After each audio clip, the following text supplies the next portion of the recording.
बृहस्पति स्वर्गलोक में देवताओं के गुरु और पुरोहित हैं। वे महर्षि अंगिरा के पुत्र हैं और उनका जन्म पूर्वा फाल्गुनी नक्षत्र से जुड़ा माना जाता है।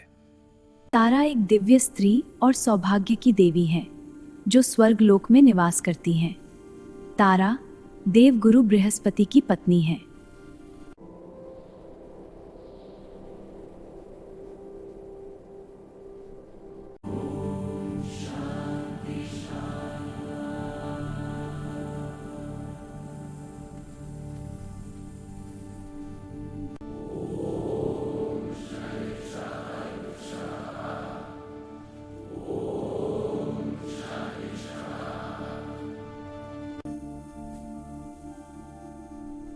हे स्वामी, आज रात तारे बहुत सुंदर लग रहे हैं। क्या आप एक पल के लिए ग्रंथों से दूर नहीं आएंगे? उद्यान में खिले फूल आपकी प्रशंसा कर रहे हैं।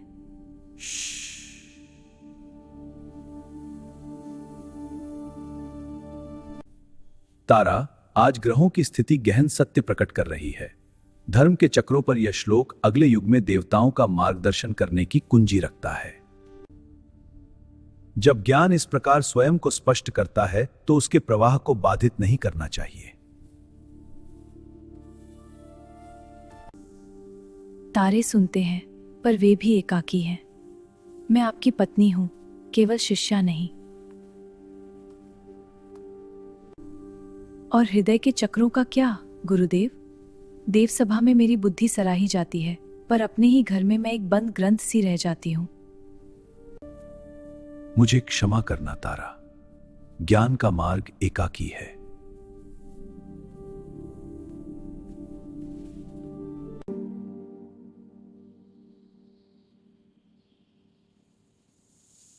गुरु के उस ज्ञान लोक में शास्त्र मुखरित थे, किंतु संवेदना मौन थी। क्या यही जीवन है, केवल कर्तव्य और नियम? तारा, तुम्हारी दृष्टि में एक मौन पुकार है।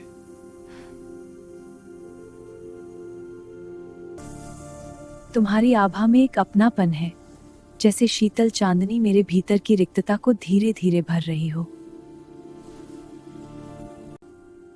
और तुम्हारे मन में एक अधूरापन है, जैसे कोई स्वर अधूरा रह गया हो जो पूर्णता पाने के लिए पुकार रहा हो। चलो तारा, अपने हृदय का मार्ग चुनो। आज मैं स्वयं का निर्णय लूंगी। जब भावनाएं नियमों से आगे बढ़ती हैं तब सृष्टि एक नया अध्याय लिखती है। चंद्रमा की शीतल छाया में तारा ने एक नया मार्ग चुना। समय आगे बढ़ा और उस निर्णय का प्रभाव केवल आकाश तक सीमित नहीं रहा। प्रकृति स्वयं एक परिवर्तन की साक्षी बनने लगी। तारा ने अनुभव किया, उसके भीतर एक नवीन स्पंदन जागृत हुआ है, एक जीवन जो केवल उसका नहीं था। यह केवल एक स्त्री का मातृत्व नहीं था, यह देवताओं के मध्य प्रश्न बन चुका था। धर्म, अधिकार और उत्तरदायित्व अब टकराने वाले थे। निस्तब्ध स्वर्ग में आज गुरु बृहस्पति चंद्रलोक की ओर अग्रसर हुए। वे उस बंधन को पुनः स्थापित करना चाहते थे जिसे वे अपना धर्म और अधिकार मानते थे। एक ओर आहत धर्म का ज्वलंत आग्रह था और दूसरी ओर स्वतंत्र इच्छा का अडिग संकल्प। स्वर्ण और रजत तेज के मध्य स्वर्ग का संतुलन डगमगाने लगा।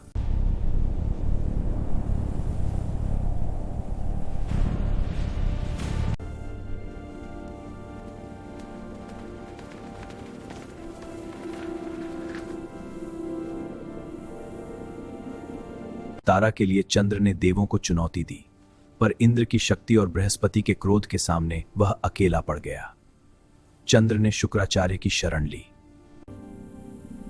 ओम असतो मा सद्गमये तमसो मा दुर्विद्मये।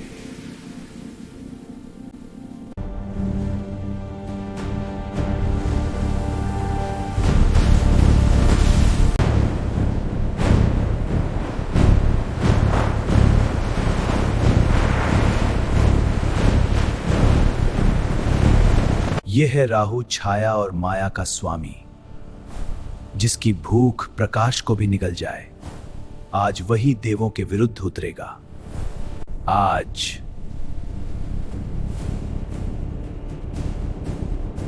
प्रकाश छुपेगा। आसुरो चलो। डरो, यही नियम है। चिंता मत कीजिए गुरु बृहस्पति, इंद्र आपके साथ हैं। देव सेना युद्ध के लिए तैयार।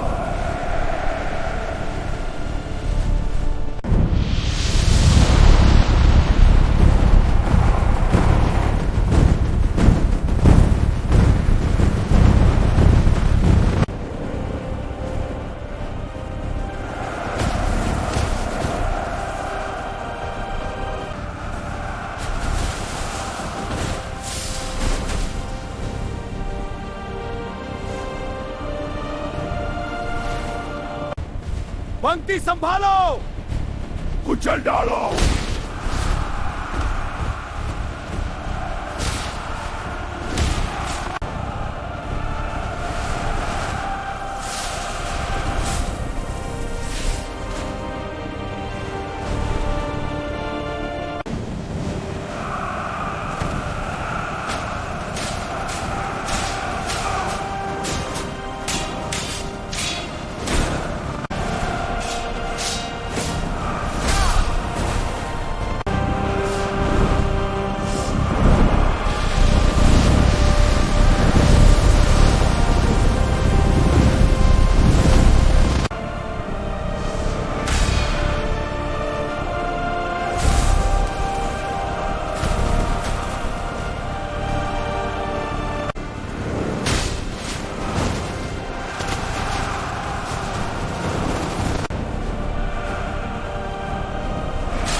शक्ति मेरी।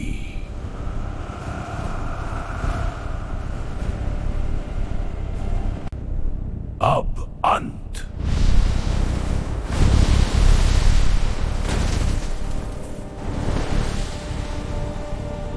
इंद्र, ये आकाश अब मेरा है और मैं इसका स्वामी।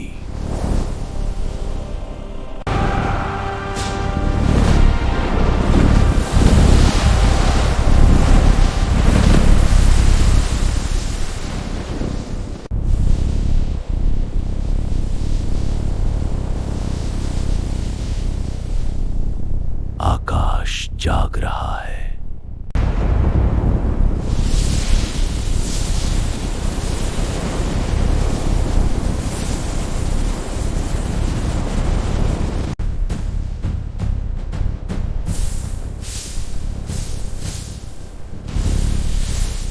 यह कोई साधारण तूफान नहीं है।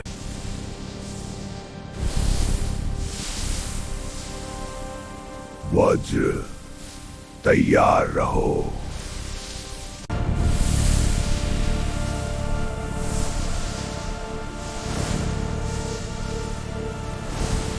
शांत हो जाओ।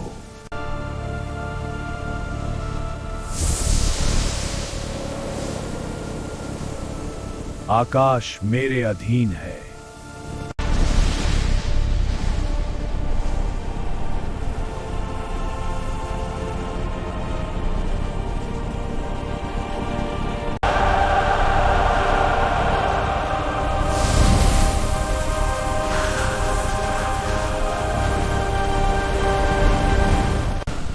आज स्वर्ग का वज्र प्रलय बनकर गिरेगा।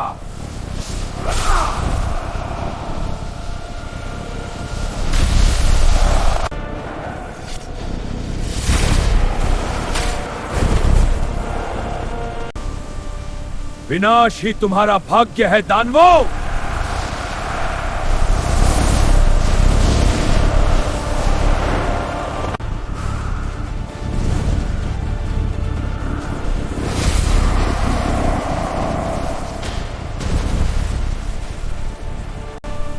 मेरे वज्र से बचना असंभव है।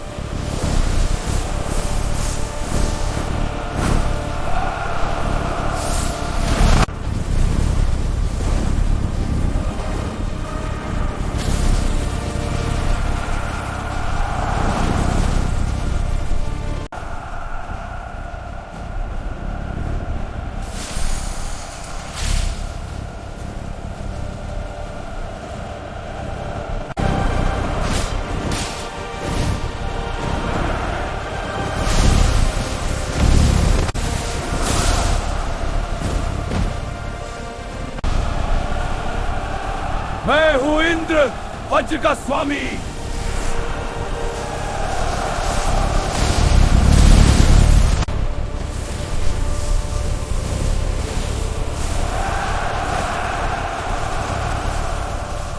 मार्ग बनाओ।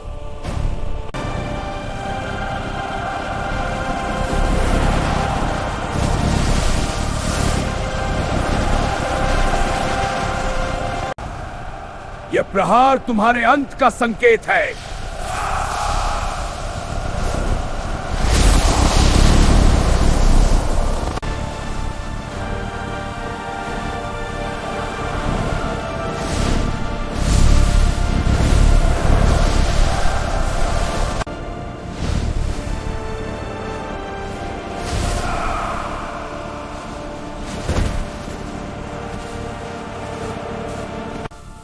जब वज्र गरजता है, अधर्म मिट जाता है।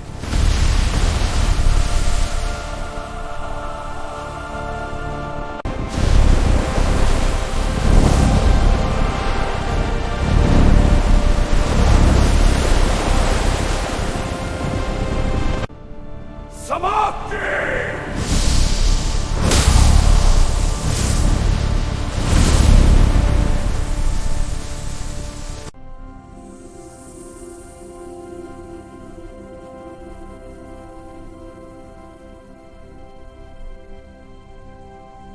तभी आकाश स्वर्णिम प्रकाश से भर उठा। सृष्टिकर्ता ब्रह्मा प्रकट हुए, शांत किंतु अडिग। उनकी उपस्थिति मात्र से काल भी थम गया। हे चंद्र, तुम एक गुरु पत्नी के कारण यह रक्त रंजित युद्ध कर रहे हो। तारा बृहस्पति की धर्म पत्नी है, उसे तत्काल उसके पति के पास लौटाओ। अधर्म हेतु यह संहार तुम्हें शोभा नहीं देता। पराये अधिकार पर युद्ध वीरता नहीं, अज्ञान है। अनुचित हेतु पीछे हटना लज्जा नहीं। यदि तुमने यह युद्ध नहीं रोका तो तुम्हारा तेज फीका पड़ जाएगा। शुक्ल पक्ष के अंत तक लोग तुम्हें अशुभ ग्रह मानने लगेंगे। सृष्टि के आगे अहंकार झुका, ब्रह्मा के वचन से युद्ध रुका।